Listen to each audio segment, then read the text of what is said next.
This sorcerer build is perfection. If you don't trust me, then ask this guy. Perfect. Everything, down to the last minute details. Damn, son, you still don't believe me? Well then check this out. It destroys Uber Lilith in 3 seconds. Its speed runs tier 100 like they're a joke. And not only that, you also get to run around followed by a bunch of balls. And who doesn't like that? Bruh. So how did this sick build come about? Well, after entering the butthole in Tree of Whispers and getting my hands of a malignant ring, and after asking myself the crucial question, will this fit on my... I asked yet another question, how can we use this in the most broken build in the game? After spending some long nights researching, I finally came up with this build guide. Now, my friends, you can use it as well. So let's get started.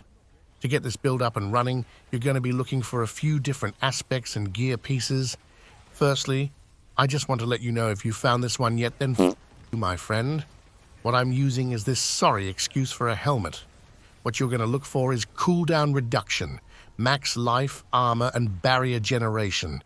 If you can't get these stats, then well, tough shit, homie. Next, slap a disobedience aspect on it, and let's get on with the chest. If you want to go full kamikaze on these bitches, you should be using Raiment of the Infinite. Just teleport straight into enemy territory and start blasting. If you want to go the conservative route, then I've got a place for you, and it's in here. As the good Samaritan that I am, here's another option as well. Damage reduction, max life, and armor is what you should be looking for, as they'll help you stay alive. Now on the gloves, where you want a hecking bunch of DPS. Yeah, attack speed, crit chance, lucky hit, and lightning crit damage all the way, baby. Oh, and gravity is a thing, so grab this aspect. It will literally make you surrounded by balls. Oh, would you know, I have 2 options for pants. Let's just wait a sec and enjoy the Uber Lilith drops here. Nice. All right, here's my Giga Chad option, T-Bolt's Will. By combining this with the Vampiric Powers, you'll get mad DPS. Now for the loser option, grab some defensives or whatever, and Aspect of the Unwavering for a bunch of defensive skill resets. For the boots, I entered the Whisperer's butthole at least 30 times on this character, and I couldn't find these. But use them. You'll thank me later. Otherwise, just grab some movement speed as well as resistances. When you've done that, you can imprint any movement speed aspect that you prefer.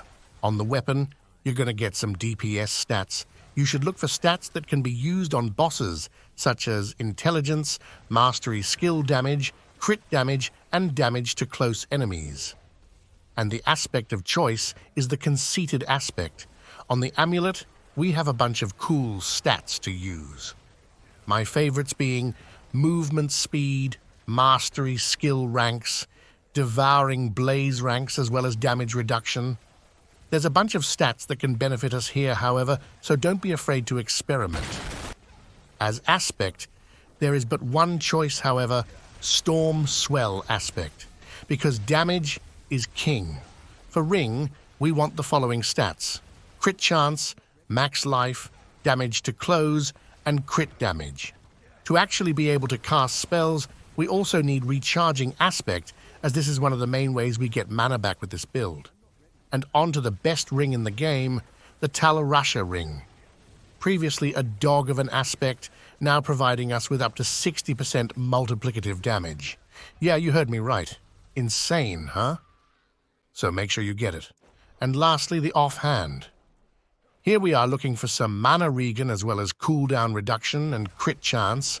Not only that, we also want to imprint it with an aspect. Shocker, right?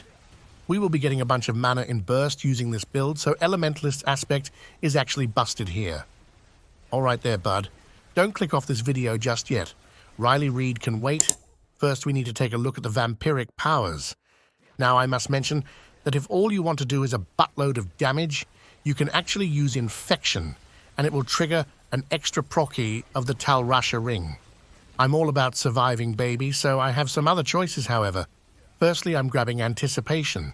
20% cooldown reduction is huge, allowing us to keep that ultimate up at all times. Next, we have Metamorphosis. Do you remember those pants we were using? Yeah, exactly those. To get unstoppable, we choose Metamorphosis, allowing Thibault's Will to be actually useful. Now this power is pretty damn boring, but still good though. 16% multiplicative damage. I'm not saying no to that. Goddamn, that's a lot of attack speed. 40% of our movement speed bonus. Heck yeah, I want that Ravenous.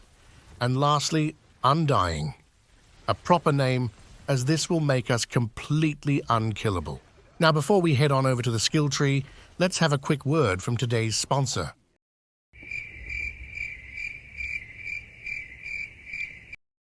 Okay, great.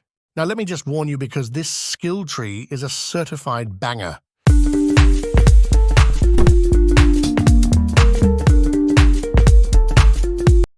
Firstly, we're grabbing the Fireball, as this will be our first enchantment and grants us burning damage. Then we head on over to the core skills. Here I'm using some points in Charged Bolts for the damage reduction while ulting. Then we want a point in Chain Lightning so that we may use it as our second enchantment. Grab these as well, as they grant us DPS. In the defensive tree, we want some boring ass abilities for the damage reduction, etc., so grab those. If you need some more damage, then Glass Cannon is also pretty damn good. After that, head on over to the Conjuration skills. To get more damage from Talarusha, I take Ice Blades. I also grab Enhanced and Summoned Ice Blades to get some extra cooldown reduction. Precision Magic grants us some extra lucky hit and crackling energies, and these skills grants us damage reduction. Conjuration Mastery is pretty damn good when we are using our ultimate, as it will automatically cast conjuration skills. Now, onto the most important part, the Mastery Tree.